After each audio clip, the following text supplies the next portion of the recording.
Bismillahirrahmanirrahim. Assalamualaikum warahmatullahi wabarakatuh. Apa kabar ikhwah fisabilillah yang ada dimanapun berada, sahabat Unrifa, sahabat Julius, dan juga sahabat Bamtri. Rabbi shrah li sadri wa yassir li amri wahlul 'uqdatam min lisani yafqahul qawli. Semoga Allah menjaga lisan saya.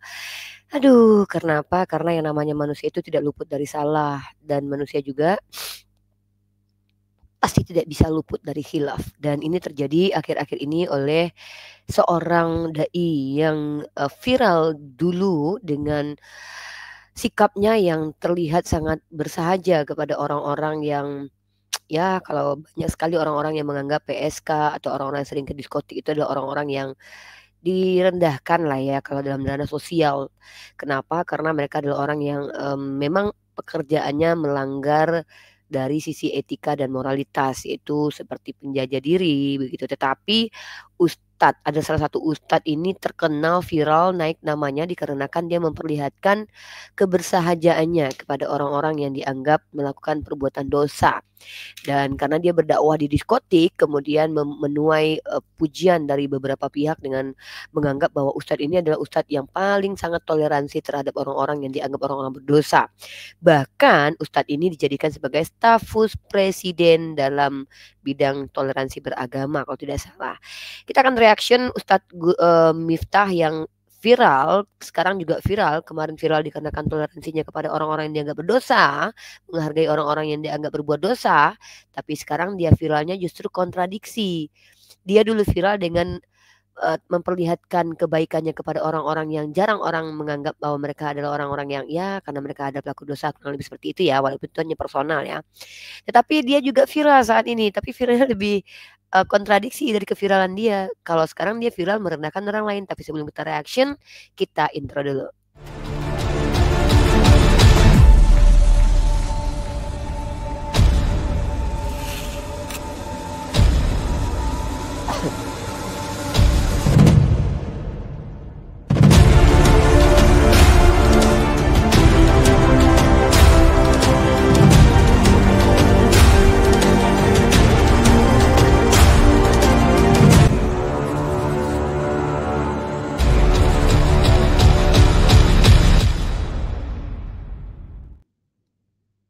Di era sosial media saat sekarang ini siapapun bisa dengan gampangnya viral. Viral mungkin karena kehidupannya yang menyedihkan, viral karena kehidupannya yang menyebalkan atau sikapnya menyebalkan, viral karena perbuatan-perbuatannya yang dianggap terpuji. Dulu kalau kita sering lihat viral Baim Wong sering bagi-bagi, kemudian dia viral lagi karena perceraiannya. Inilah kehidupan teman-teman ya.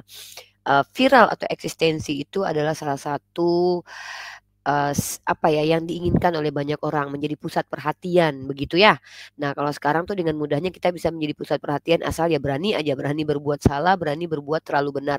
Kayak berani untuk, menunjukkan bahwa kita adalah orang benar, bicara di publik, biasanya itu viral.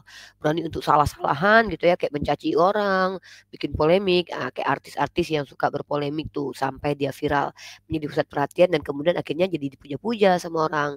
Atau dengan kehidupan kita yang tragis, miris ya, banyak tuh kejadian-kejadian seperti itu. Dan itulah yang terjadi saat sekarang ini di mana sosial media ini gampang sekali mengangkat dan gampang sekali untuk menjatuhkan orang lain. Nah, inilah manusia dengan mudahnya berpaling hatinya. Tadi dia puji, kemudian karena kesalahan langsung dia hantamkan ke bawah.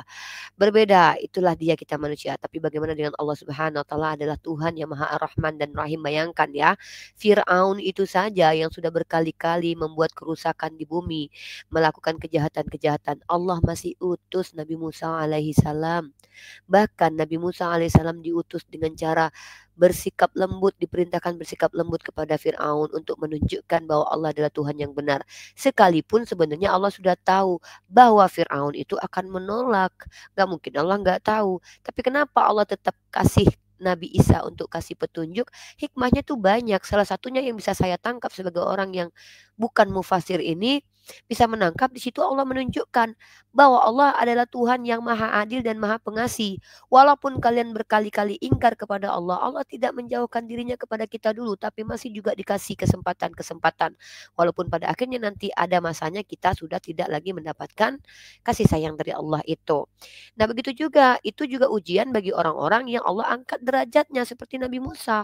Fir'aun diuji dengan cara diberikan pengetahuan lewat Nabi Musa dan dia menolak dan dia memilih untuk menolak, nanti dia tidak lagi bisa membantah kenapa dia disiksa dengan secara sangat mengerikan di neraka, maka nanti akan diputarkan penolakan-penolakan dia. Begitu juga dengan Nabi Musa, nanti dia akan diputarkan kebaikan-kebaikannya sebagai seorang nabi sehingga dia layak mendapatkan kasih sayang dari Allah di surga, sehingga tidak ada orang yang bisa cemburu dan marah kepada dia sebagai seorang manusia yang dimuliakan oleh Allah. Karena memang dia sudah menghadapi ujian-ujian, berhadapan dengan Firaun, dikejar-kejar Firaun. Nah, jadi begitu. Makanya jihad fisabilillah itu adalah ketika berkata yang benar di hadapan pemerintah. Seperti yang dilakukan oleh Nabi Musa, Nabi Muhammad kepada pemuka Quraisy, mengatakan siapa yang benar, bagaimana kebenaran itu. Maka itu adalah jihad yang paling besar. Karena potensi ketika kita berbicara di hadapan orang besar, orang berkuasa, ketika tidak diterima oleh orang tersebut, potensinya apa? Kita akan terzolimi. Maka ketika kita bersabar menzolimi karena kita berada di sisi yang benar, maka itulah kesabaran, itulah yang membuahkan rahmat dari Allah, membuahkan pahala. Nah, jadi apa yang terjadi dengan Gus Miftah, kita juga bisa belajar bahwa Gus Miftah ini kan manusia, pasti dia khilaf, pasti dia salah. Tapi teman-teman coba perhatikan bagaimana Islam mengajarkan salah itu natur, human natur. Tapi berbohong, menghujat orang lain atau bersikap tidak baik itu pilihan. Jadi kalau ada kesalahan dan kekilafan dari manusia, Allah ampuni. Kalau kita manusia cenderung akan menilai. Sama bagaimana kita mengambil ilmu. Kalau ada ulama yang berdusta, ada scholar yang berdusta, waduh sulit lagi untuk dipercaya perkataan dia ke depan walaupun dia orang yang memiliki ilmu tinggi. Tapi kalau ada ulama yang salah bersikap, khilaf, melakukan dosa karena dia khilaf, ya namanya manusia seperti tak terbendung menahan hawa nafsunya, itu masih bisa kita terima karena ya suatu saat dia bertobat. Nah, walaupun orang yang berdusta pun bisa bertobat, tapi potensi dia untuk betul-betul tidak berdusta lagi itu agak sulit. Kita harus tetap mengkritisi dia setiap dia berbicara. Nah, itu kenapa para nabi itu memiliki sifat sidik, fatonah, dan amanah. Kenapa? Karena mereka adalah orang yang memang menyampaikan firman Allah dan berpotensi untuk membuat manusia sesat. Kalau manusia salah kaprah menangkap apa yang disampaikan.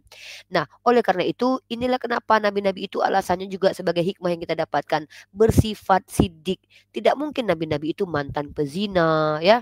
Seperti yang digambarkan di kitab lain, mantan pendusta, rasul itu pendusta, munafik, lalu kemudian tiba-tiba jadi rasul.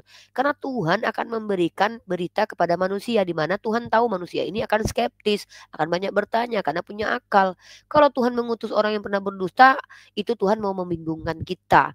Tapi kalau Tuhan mengizinkan orang pendusta itu bertobat, sah-sah saja. Tapi menjadikan dia rasul, ini baru aneh, ya.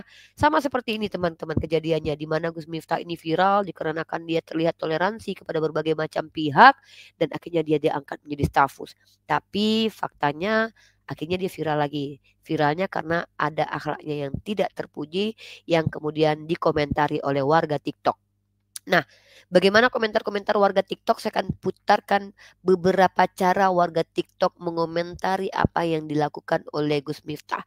Ada yang dengan langsung react, ada yang dengan bercandaan, ada yang dijadikan meme, ada yang dijadikan sebagai konten edukasi. Nah, mari kita lihat satu persatu bagaimana cara warga TikTok menanggapi apa yang dilakukan oleh Gus Miftah. Dan nanti kita akan lihat siapa sih Gus Miftah itu. Nah, mari kita lihat salah satu konten kreator yang mengangkat masalah ini di TikTok. Ini dia, silakan disimak satu persatu kontennya, teman-teman. Masih, yo kono didol goblok. Aduh, astagfirullahaladzim. Ustadz apaan lu? Yang kayak gini nih harusnya diboykot aja sekalian. Jangan hanya produk Israel yang diboykot. Ustadz beleguk juga harus diboykot. Coba gue tanya sama lu nih yang paling paham dengan agama. Di mana letak lucunya mengolok-olok orang yang mencari nafkah? Nah kan udah pernah gue bilang di akhir zaman ini memang banyak ustadz-ustadz atau pengemuka agama yang menyesatkan. Ini nih akibat ustadz-ustadz udah masuk ke kolam politik, otaknya kotor. Ya memang oknum lah, tapi memang biasanya begitu. Kalian semua tahu lah gue pendukung Prabowo, tapi di mata gue yang bener-bener yang salah-salah. Kalau yang udah begini nih sampai menghina orang yang mencari nafkah, sampai kalian lihat tadi kan mukanya Kayak kasihan gitu sama bapaknya. Dan lebih kocaknya lagi adalah jemaahnya pada ngakak. Itu nggak lucu, sumpah. Pokoknya kalau ada ustadz udah masuk kolom politik, udah nggak usah dipercaya lagi. Nggak cuma dia, Aba Aos tuh, pecetus Imam Mahdi palsu, sama aja. Udah memang paling bener Ustadz Adi Hidayat yang kayak gini, udah skip aja, skip.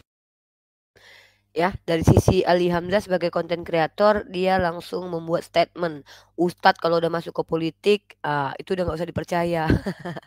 Nah, jadi kita tanggapi itu nanti, tapi ya itu adalah opini ya, dan itu adalah pendapat, dan itu adalah sisi dari sudut pandang dia. Walaupun tidak semua perkataan dari Ali Hamzah bisa kita terima juga ya. Ustadz kalau masuk politik udah nggak bisa dipercaya. Nah, ini agak sedikit rancu juga nih. Saya juga akan bisa menanggapi hal ini, karena ini kan sudah kayak generalisir ya. Dan kita juga harus tahu kalau politik itu tidak bisa dipisahkan dari agama. Ustadz itu juga tidak bisa dipisahkan dari politik. Yang namanya ulama atau ulama salaf zaman dahulu, Abu Bakar Siddiq adalah ulama pada zaman dahulu. Bahkan khalifah. Begitu juga dengan Umar Ibnu Khattab, ulama pada zaman dahulu. Ya, dan juga khalifah. Begitu juga dengan Sayyidina Ali bin Abi Thalib, ulama dan juga khalifah. Utsman Ibnu Affan, ulama dan juga khalifah. Artinya apa? Sebenarnya kalau dipikir-pikir, yang namanya ulama itu adalah pemimpin. Karena mereka berilmu, jadi mereka tidak bisa dipisahkan dari politik. Masalahnya tidak semua ulama itu ketika mereka sudah bergelimbangan harta, mereka sudah ada sanjungan dan pujian, mereka konsisten. Namanya manusia, bisa berbolak-balik sifatnya. Itu tadi saya katakan. Nanti kita akan bicara tentang akhlak. Apa sih akhlak dan bagaimana sih kita melihat representasi akhlak? Nah, itu kan kita bahas. Kita tampilkan lagi deh tanggapan dari warganet, TikTok ya, tentang Gus Miftah ini atau Miftah ini ya. Silakan kita angkat. Ini dari Hamzah ya. Sekarang dari yang lain kita lihat, ini dia. Lainnya ke orang lain, oke? Utusan khusus Presiden bidang kerukunan beragama, tapi ucapannya nggak bisa dijaga. Jangan ditiru ya. Buat yang kesel sama Gus Miftah karena dia ngomong gop ke orang, jangan juga ngomong gop ataupun kata-kata kasar lainnya ke orang lain, oke?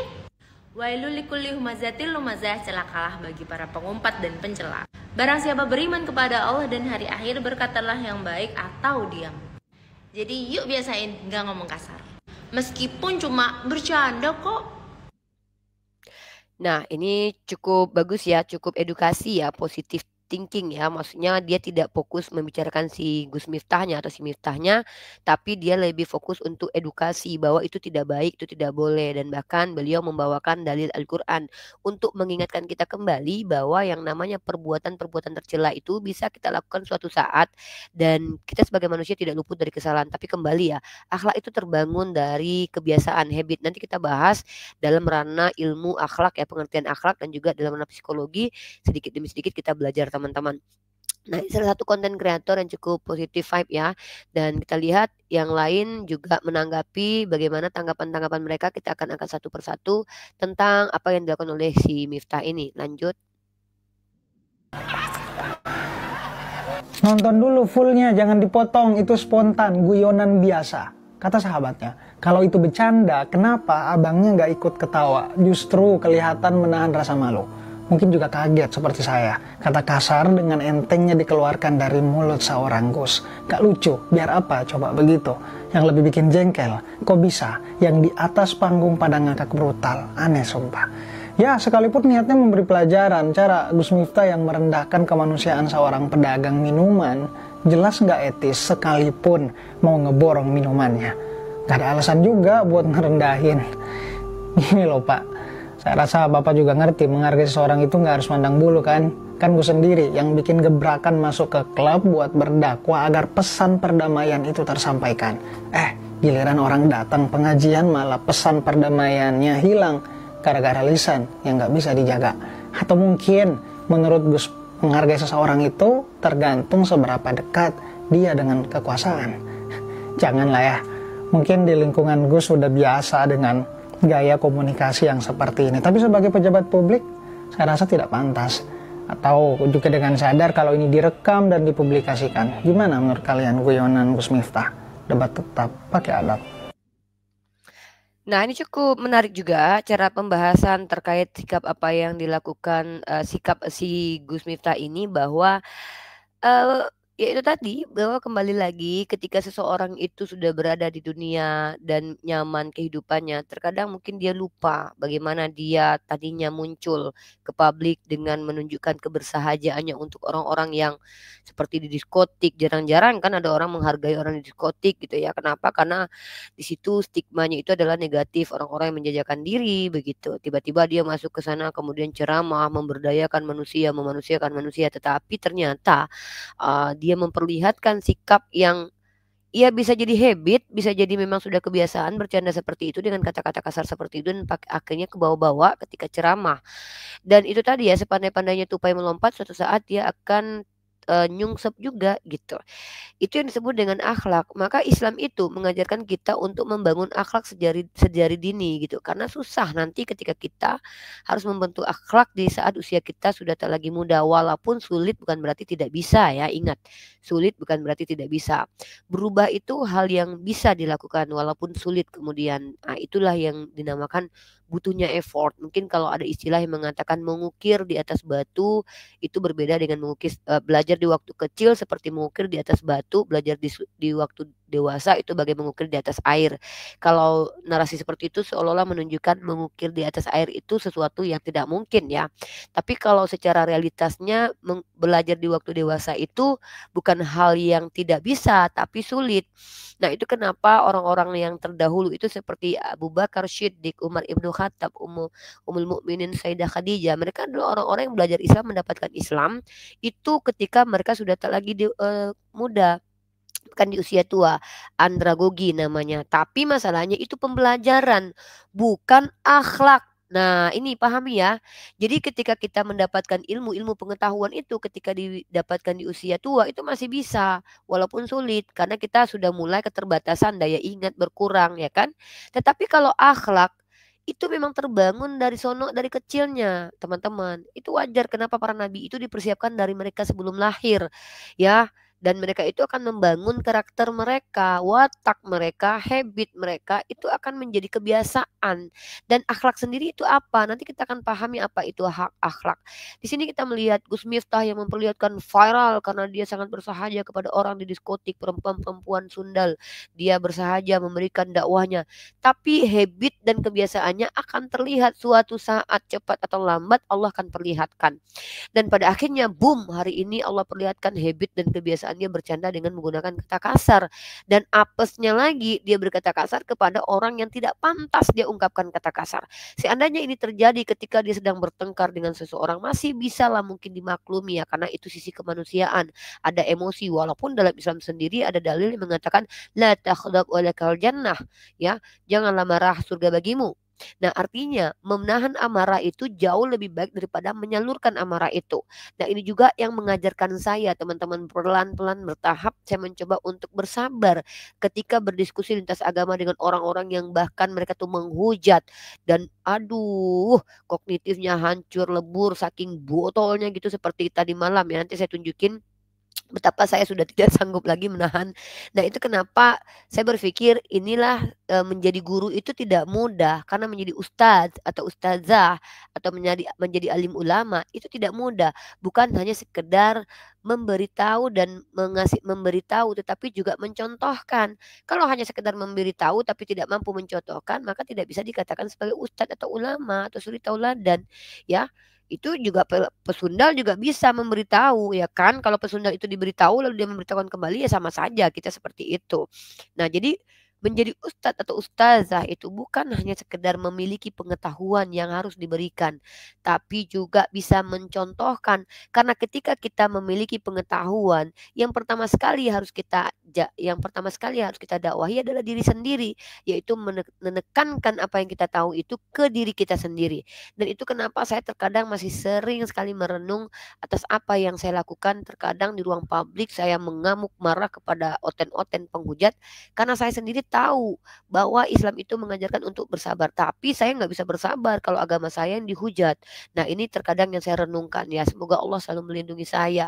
Bahkan saya juga bukan manusia yang jauh dari dosa teman-teman. Namanya manusia pasti ada salah, pasti ada khilafnya. Tetapi kembali lagi bahwa ini yang disebut dengan akhlak. Kita harus membangun akhlak dari mulai kecil.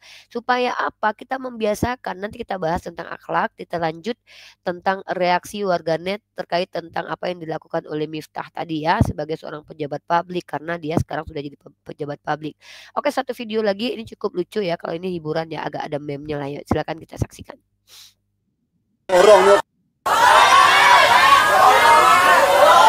Kon borong. Es tehmu jek akeh ra? Masih. Ya kono didol goblok.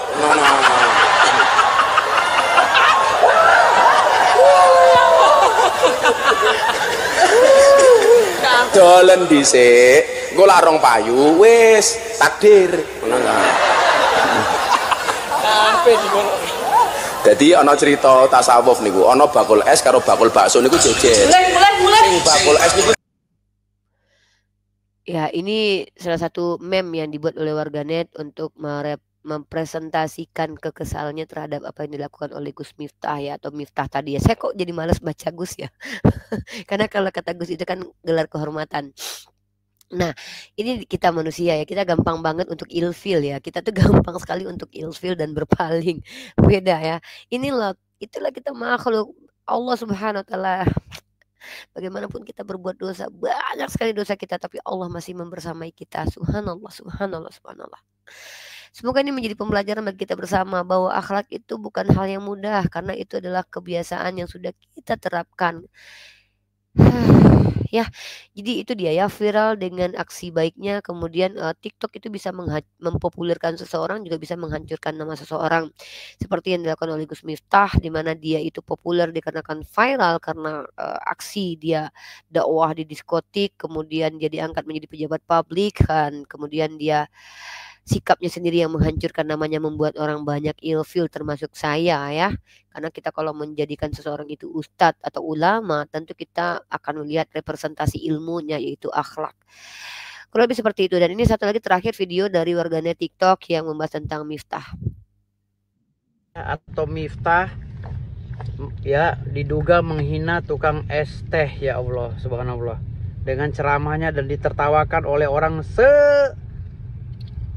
sepodium ya, sepanggung, dan ditambah lagi sorak-sorai ibu-ibu dan bapak-bapak di bawah panggung, sehingga mempermalukan bapak yang menjual es teh itu.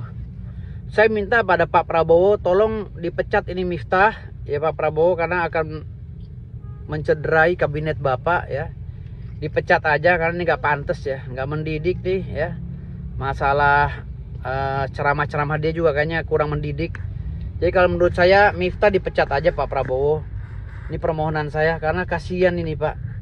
Ini di saat Bapak sedang naik-naiknya nama yang membela rakyat kecil, tahu-tahu ada si Miftah yang menghina rakyat kecil ya. Apapun dalihnya ini udah nggak benar Pak. Sampai si bapak itu terpaku, terdiam loh Pak. Ya, di tengah panggung itu bapak itu terdiam. Mungkin dia tuh dalam hatinya berzikir atau sedih gitu dengan perkataan-perkataan si Miftah ini.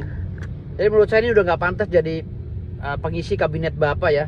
Saya minta si Miftah dikeluarin aja, masih banyak orang-orang yang lebih kompeten Pak Prabowo. Mohon Pak, daripada nanti air susu Sebelanga rusak karena nilas titik.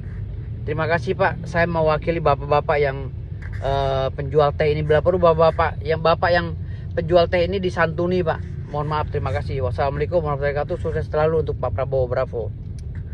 Oh kon borong. Es tehmu jek akeh ra? Masih. Ya kono didol goblok.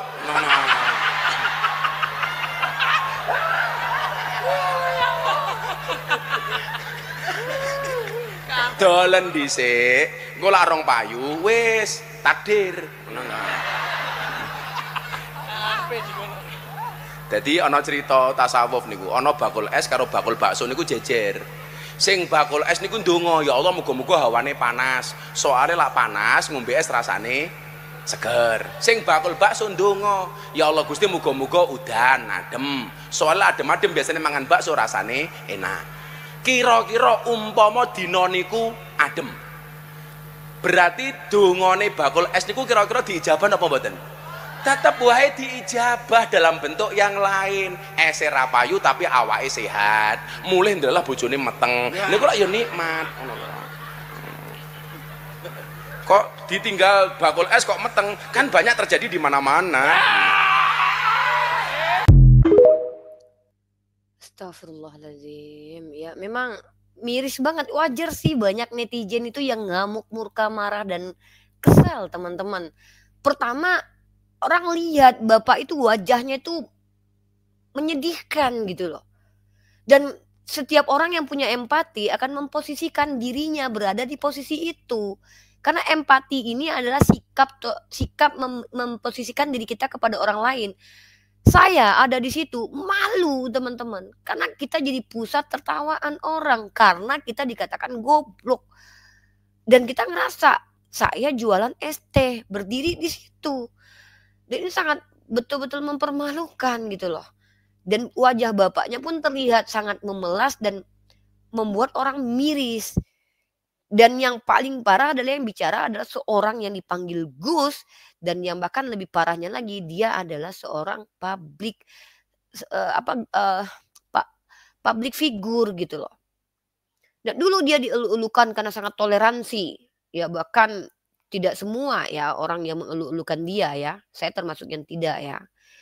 Tapi kemudian akhirnya dia diperlihatkan akhlak dan sikapnya sesungguhnya.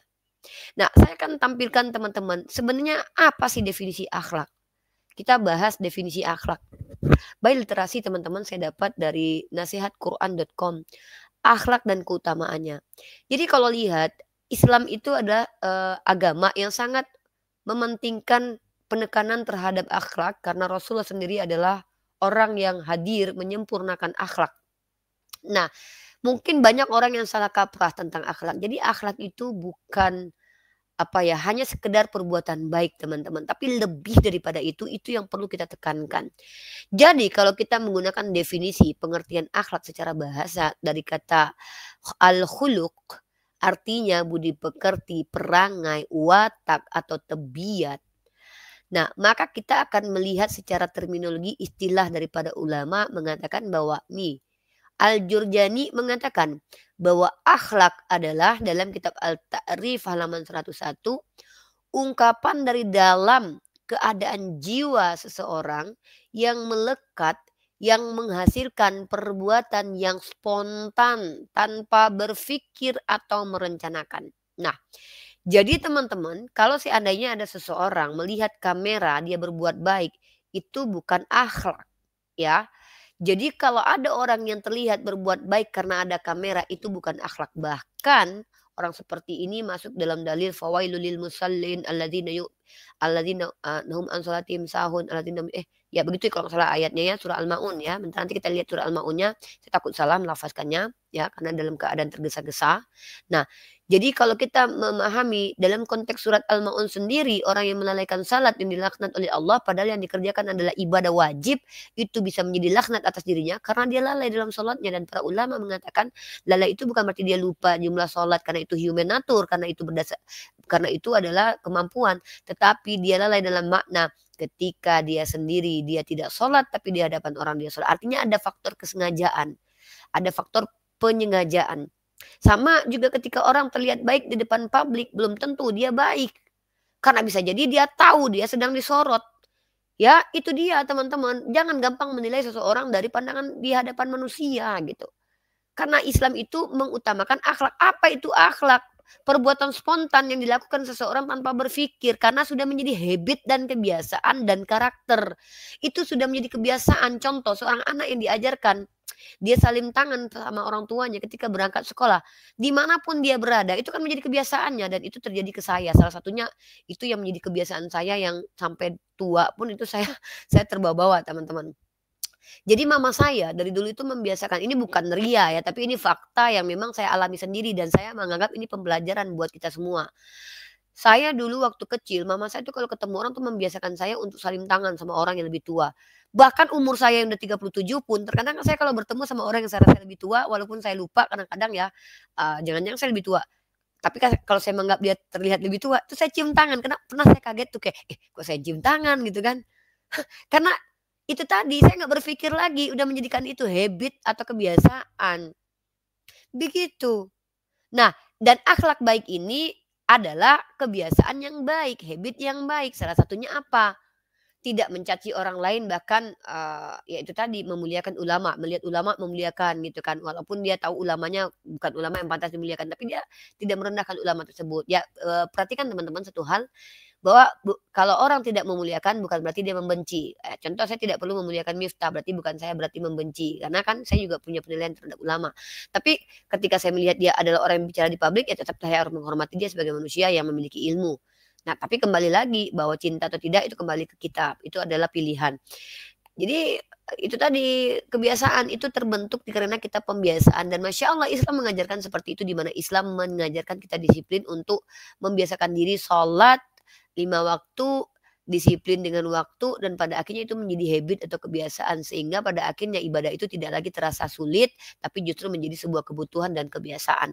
Begitu cara Islam mengajarkan manusia untuk menjadikan akhlak baik sebagai habit atau kebiasaan, sehingga ketika di depan banyak orang, peristiwa kebaikan seseorang itu bukan karena dia sengaja karena ada kamera, tapi karena memang dia wataknya dan hakikatnya secara karakter dia sudah tidak lagi berpikir bahwa walaupun ada kamera atau tidak, dia tetap akan berbuat baik.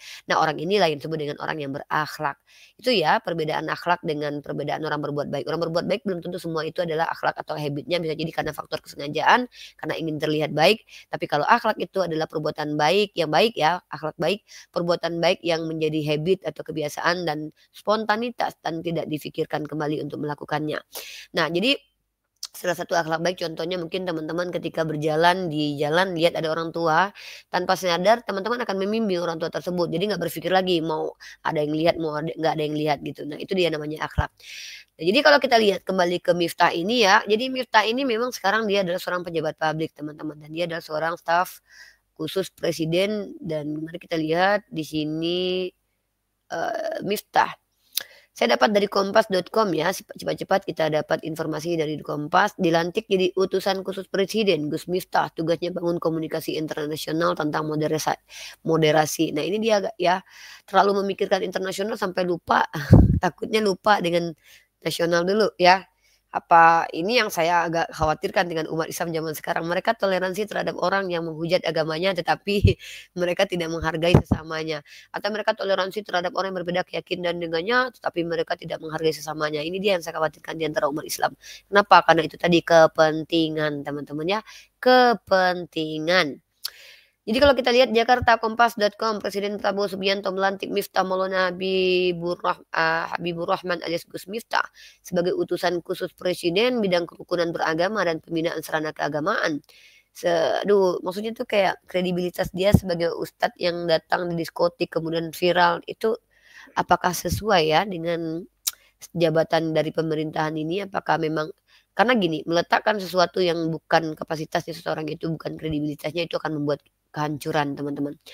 Nah, karena bidang saya di kerukunan beragama dan pembinaan keagamaan, tugasnya tidak jauh dari situ. Ada satu tugas penting yaitu membangun komunikasi internasional terkait moderasi dan toleransi, ungkap Gus Miftah di Istana Presiden.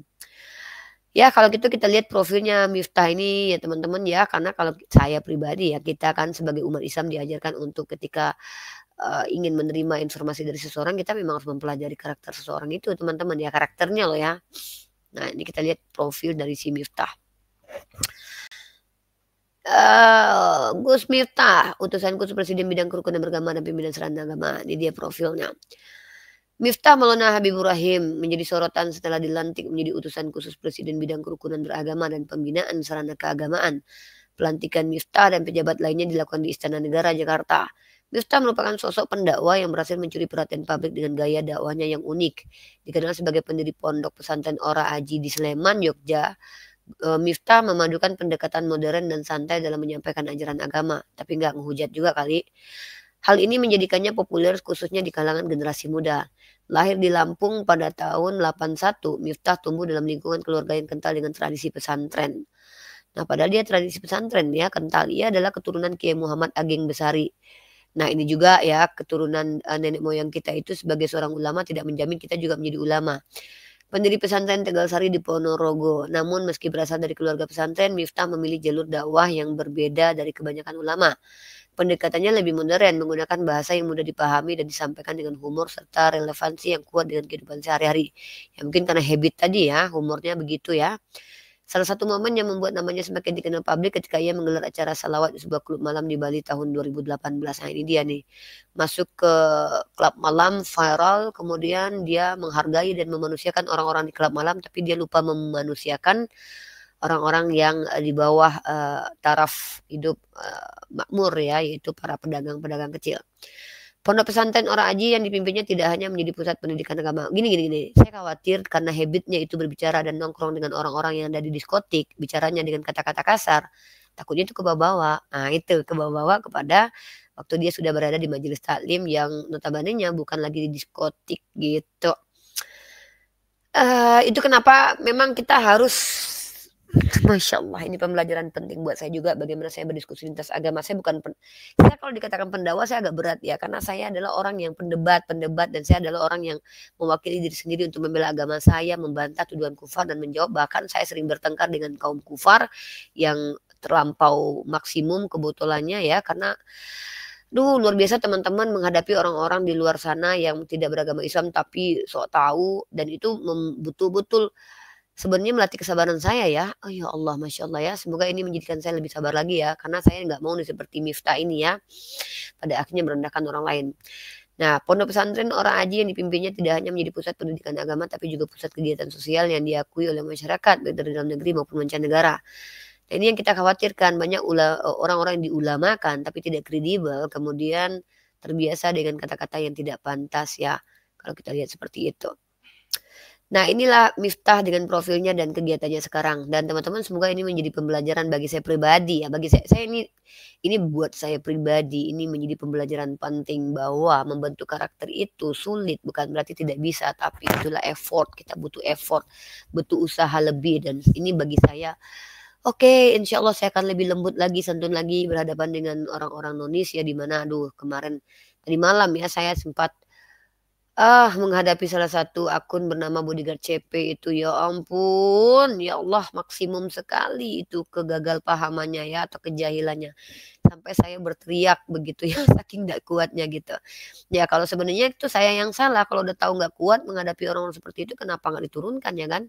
Saya juga sih yang salah. Nah gak apa-apa, ini menjadi pembelajaran bagi saya. Semoga Allah selalu membimbing saya sampai akhir hayat saya sehingga saya bisa menjadikan diri saya memiliki akhlak baik dan kemudian bisa menjadi contoh buat anak-anak saya terpenting ya, dan terkhusus dan terpenting, dan buat orang banyak secara umumnya. Maha benar Allah dengan segala firman-Nya. Allahumma shalli ala sayyidina Muhammad ya.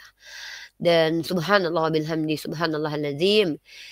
Ini menjadi pembelajaran penting dan membuat saya istighfar banyak-banyak, astagfirullah. Betapa banyak manusia ini yang terkadang lalai dari kebiasaan baik, yaitu akhlakul karimah. Padahal iman itu presentasinya adalah akhlak baik. Subhanallah wa bihamdi subhanallahal-azim subhanallah Allahu akbar alhamdulillahirabbil alamin. Mungkin hanya itu saja yang bisa saya sampaikan. Subhanakallahumma wa bihamdika asyhadu an la ilaha illa anta astaghfiruka wa atubu ilaih. Yang benar datang dari Allah, yang salah pasti dari saya karena saya orang yang pasti bisa salah. Wabillahi taufik wal hidayah. Assalamualaikum warahmatullahi wabarakatuh.